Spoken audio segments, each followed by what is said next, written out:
Good morning, Year 4. Welcome to week 3 of term 6. This is Monday, the 15th of June.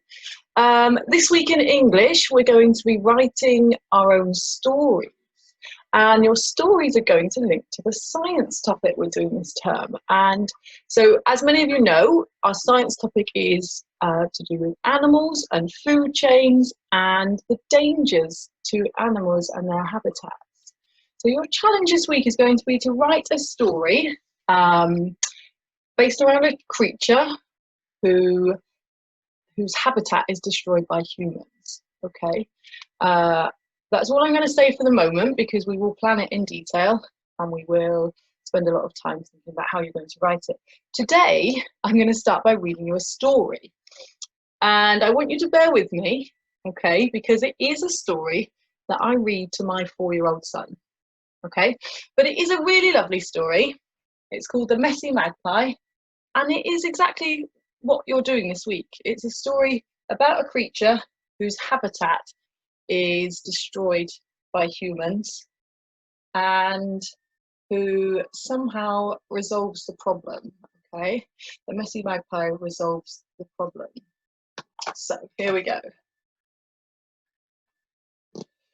It's often been noted, as years have gone by, that magpies collect all the things that they spy. They love all the things colourful, shiny and bold, no matter how tiny, no matter how old.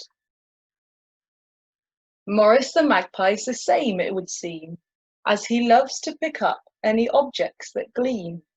He takes them all home to his nest in the tree to make it look special for others to see.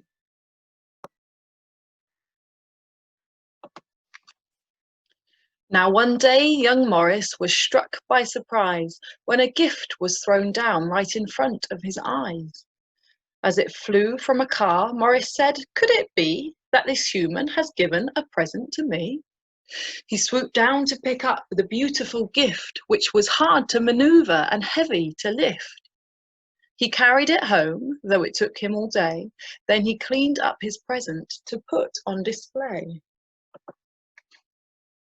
He wanted to decorate all that he could, so the next day he went to the edge of the wood. He flew to the place where the gift had been dropped, where he saw that a family of humans had stopped. He hopped down to search for his gift on the floor, but he noticed that this time they'd left many more. Shimmering treasures amongst all the green, these gifts were the finest that Morris had seen. Each day he returned and he couldn't believe all the wonderful gifts that were left to retrieve. His tree was soon bursting with no space for more, so he started to spread them all out on the floor. The more of these gifts that his human friends threw, the more his collection expanded and grew. Then one day, as Morris was sat in his tree, admiring the beauty of all he could see, he noticed that things were now changing below, that the plants were all dying and struggling to grow. The grass was not green like it had been before. The flowers were wilting, not bright anymore. His animal friends watched in fear and distress as their homes and their food were soon lost to the mess. He turned to the stream, which no longer looked blue, but instead had a horrible muddy-like hue. The water was flowing more slowly that day, as the big piles of rubbish were blocking its way. "Oh no," Morris cried, as he gasped with alarm. "I never intended to cause all this harm. The forest is damaged, the humans weren't kind. All these gifts were just rubbish that got left behind." The pride Morris felt for his lovely display was soon turning to sadness, regret and dismay. He adored the collection he'd lovingly built, but his joy had now turned to a feeling of guilt. He vowed to himself he would put it all right, so he leapt off his branch and then quickly took flight. He soared high and low, looking out for a clue that would show him the safest and best thing to do. He noticed a truck driving past on the road, which was filled with a very familiar load. He followed the truck to see where it would go, feeling hopeful he'd find what he needed to know. Morris arrived at a bustling place, which had giant containers and masses of space. Each bin had a sign marking what it was for, and the rubbish piled up, with each car adding more. "But where does it go?" whispered Morris, confused. To his shock, a voice said, "It gets crushed and reused." A seagull appeared and then said with a sigh, "It's amazing what humans can do when they try." "That's it," Morris said, and he knew what to do. "If I bring it all here, they can make something new. I might need some help, but I must make amends." So he called on a couple of very good friends. They fetched and they carried for most of the night, and they worked as a team till they'd put it all right. When the rubbish was gone, Morris looked all around, at the stream and the flowers and the trees and the ground.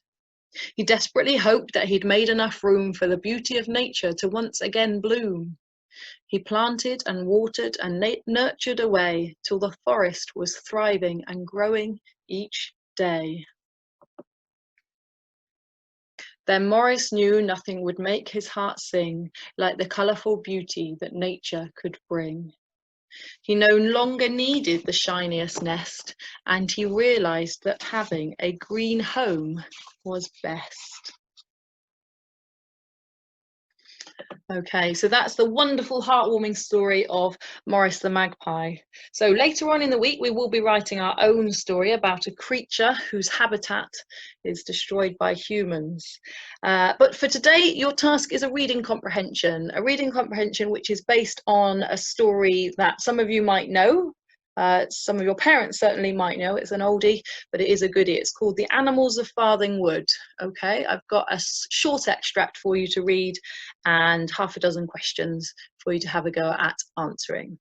Okay, you'll find that sheet on the webpage just below this video. I will see you tomorrow.